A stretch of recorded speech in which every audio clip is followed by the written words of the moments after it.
What's up, guys? This is the Vinyl Casket, home to the lamest taste. My name is Nick. Happy 2023. Welcome to the channel. You can check out my YouTube channel at The Vinyl Casket, all one word, where you could subscribe, like, and comment. Hit the bell for much, much more. We'll get right into it. This is a special video. I did something similar to this last year. We are going to be talking about my top 10 ongoing comic series of the year. So in order to be on this list, you have to be an ongoing series, so no minis. You have to have been going on during this 2022. And yeah, I had to have liked it. So I had to have been reading it. So anything I wasn't reading can't be on the list. And yeah, it's my personal list. There's 10 books here. We're going to start off real quick with two honorable mentions. Mighty Morphin Power Rangers, because I didn't know how to, if I wanted to include it or how I would include it, since for most of the year, it was two different ongoings. It was Mighty Morphin and it was Power Rangers. There were two different ongoing titles with two different stories that had an event, and then at issue 100 they came back together. So I didn't know how I wanted to do that, so it's in the honorable mentions. And then Good Boy. Good Boy is an indie comic from Source Point Press. Most of volume 1, I think 2 issues of volume 1 came out at the beginning of 2022, or at least the last one. All of volume 2 came out in 2022, and 2 or 3 issues of volume 3 came out in 2022. So it's a indie comic. It's volumes of miniseries, so like 3, 4, 5 issues each volume. I'm not counting as an ongoing because it's not an ongoing, it's a series of miniseries.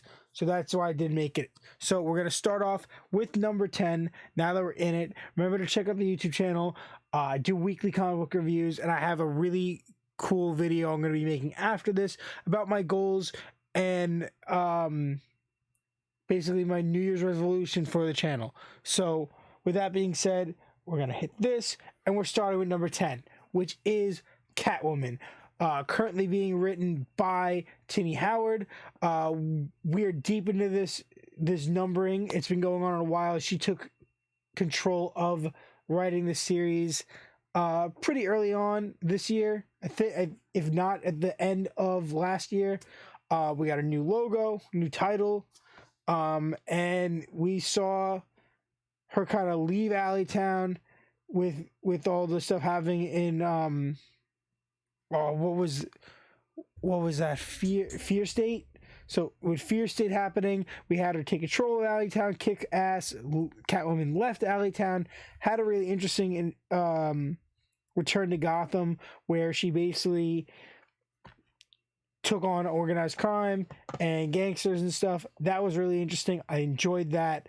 And now she's kind of back in Alleytown, shifting her way back in, and I'm enjoying it. I'm really enjoying Tini Howard's writing. I think she's an incredibly underrated writer, and that's why the series has made it to my number 10. Number 9 is going to be World's Finest. So this is Batman Superman, World's Finest, written by Mark Waid and drawn by Dan Mora. I really, really enjoy this. I think the artwork in this series is incredible. We've gotten 2 story arcs, right? 2 story arcs, maybe 3, 2.5 story arcs at least, that tied into other events that were happening in the Robin series, in Batman vs. Robin, and now setting up some stuff with the Joker and this guy Key, and I'm really enjoying it. It's fun, it's interesting, it's new. Mark Waid is a legendary writer, and he's just been a lot of fun. 8 is going to be Batgirls. Batgirls has been a lot of fun. The art has been really incredible. We've moved on a couple artists. We started off with Jorge Corona, and now we're like shifting through a couple guys that are like imitating his style. It's very interesting. It's been a fun series. I like that we're following all three Batgirls: Oracle, Spoiler, and Orphan. And they're just fun characters to watch. Lots of references to the other Bat characters. And it's just been really good story arc.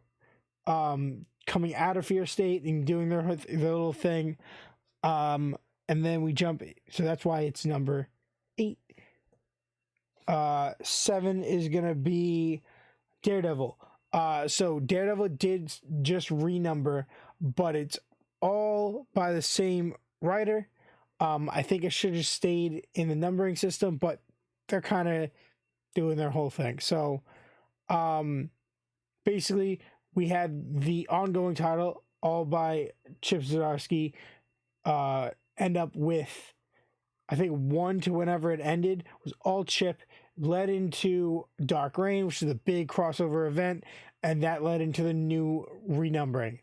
I'm counting this as like the first half, the first volume, but also a good amount of Daredevil issues have come out in this year that were part of the new volume. So it's Chip Zdarsky's run. It's all kind of the same thing. It's all the same theme. So I'm going to keep it together.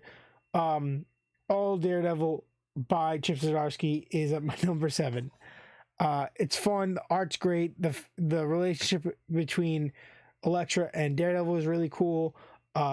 Devil's Reign was awesome. And now all the stuff going on in this new series is really cool. Next, we have Miles Morales Spider-Man. So this series had been going on since 2018 and just ended this year. He had his own little Clone Saga thing happen. Got a new sidekick. I think his name is Blurb. Morph. His name is Morph, and he says Blurb. We haven't seen him in the new series. We got like 2 issues, I think, or we're about to get issue 2 of Miles Morales. New creative team, but copying a similar theme. But we haven't seen Morph yet. But I really enjoyed this costume change and the backup. I read the entire from issue 1 to the last issue this year, so I was really kind of biased with this, but after investing my time and enjoying it, all the issues that came out this year with the Beyond arc and the Clone Saga arc, I really enjoyed it, and I thought it deserved this spot. Moving on, we have Something is Killing the Children. So this is the first indie on the list coming up, right? So we're at 5. So we just hit number 5. This is our first indie. This is Boom Studios. This is James Tynion, the 4th. And it's just a crazy series. So I got the hardcover, and then volume 4 in paperback, caught up, and I'm loving it. I am loving this series. It is so good. Art is great. The background and all this stuff is great. Right before the end of the year, they released Book of Slaughter, which was a one-shot that answered so many questions about the lore behind this world.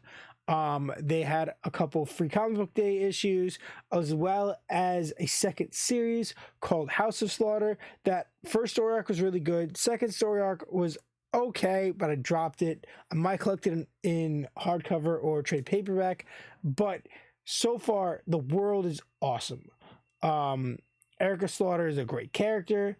I'm really happy that I'm reading this, that I got into it. The art is great. It's just so interesting. I highly recommend this. Is probably one of my favorite indies that's out right now. Check it out. We're like close to probably around 30, issue 30. So check out Something is Killing the Children from Boom Studios at number 5. We're moving on to number 4. We have Radiant Black. So another indie. So number 4 is also an indie. This one by Image Comics, which had an amazing year with their 30th anniversary. Radiant Black is amazing. It's just such a good series. Coming out of creative teams that had focused previously at Boom Studios on Power Rangers, we have Radiant Black. This year giving us our first crossover Radiant Black event, super massive, introducing Inferno Girl Red, which the Kickstarter hardcover is about to ship, as well as Rogue Sun, which is Brian Parrott, and that has been really, really good. I've been enjoying that thoroughly. We also got this year, trying to think of what it's called, Dead Lucky, which is only like 3 or 4 issues in, and that's been really fun. First issue was kind of iffy, but since I've really enjoyed it. So you got 3 ongoing series. You had a Radiant Red miniseries. You have a Radiant Pink miniseries currently ongoing. We just got the 2nd issue this week. So it's really cool to be seeing this because we have 2 miniseries, 3 ongoings, a hardcover coming out, all tied into this little universe.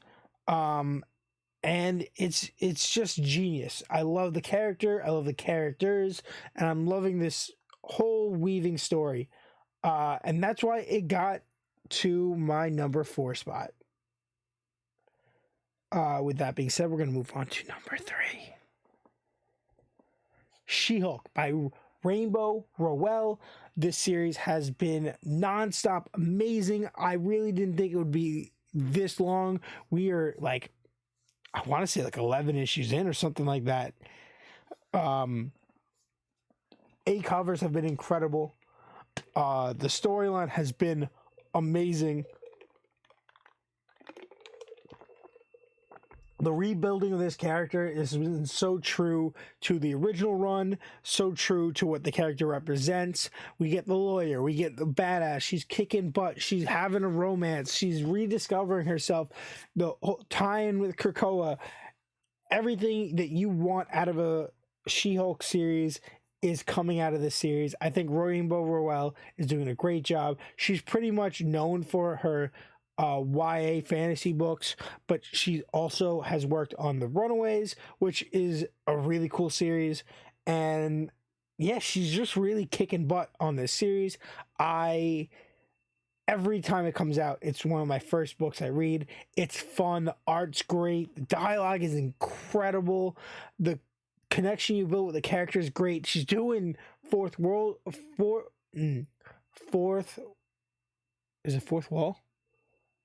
She's doing wall breaks. She's breaking reality. She's jumping around. She's building the character. Jack of Hearts is great. These new villains and stuff. Everything in this series has been awesome. I'm just going to leave it there. This is definitely a pickup if you're into classic Marvel stuff like She-Hulk. Number 2 is also Marvel. We got the Moon Knight series. Moon Knight, every issue since the inception of this number 1 has been amazing, and this year was no exception. Hunter Moon and Moon Knight have been kicking butt through multiple villains, taking on vampires.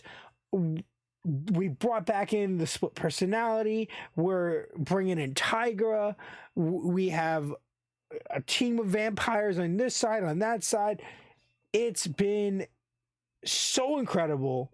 The amount of action is insane. The drama, the dialogue, the art, the just craziness. There, he lives in the new mission is it's a living house, which is sick. And just the villains have been great. The fights have been awesome. You never know what's going to happen until it happens. It's just a really good series. I highly recommend you guys check it out. I think this is easily one of my favorite. This is probably one of my favorite series that I've been reading for the last couple of years. And now this year it hit number 2, with number 1 being none other than Nightwing. Tom Taylor has kicked so much butt with consistently building a story, connecting to the other Bat characters, building Nightwing to the adult relationship that he needs to have, taking over Bloodhaven, having a half sister, taking on the mob and all these people that have been giving him such a hard time for all these years, really settling down with Barbara and keeping his relationship with the Teen Titans and Titans, also fostering a relationship with an adopted dog, a three-legged dog, Bitewing, Haley. It's just such a great series. Tom Taylor really nailed it when he gave Alfred's fortunes to Nightwing and allowed him to go on this adventure. And I have loved it. Every issue has been incredible. The art's incredible. Bruno Redondo has done an amazing job. There's a few issues where he switches off and another artist hops on, and I think he's been doing a really good job. And it's been a really good proving ground for him as an artist. I have just really adored this series all year. It's my favorite series. It's my favorite ongoing. It was so close between Nightwing and Moon Knight, but Nightwing had to top it. I just think it was just the better series. I just think I connected the character a little bit more. Nightwing obviously is a lot more relatable than Moon Knight, but that's it. That is my top 10 of the year, guys.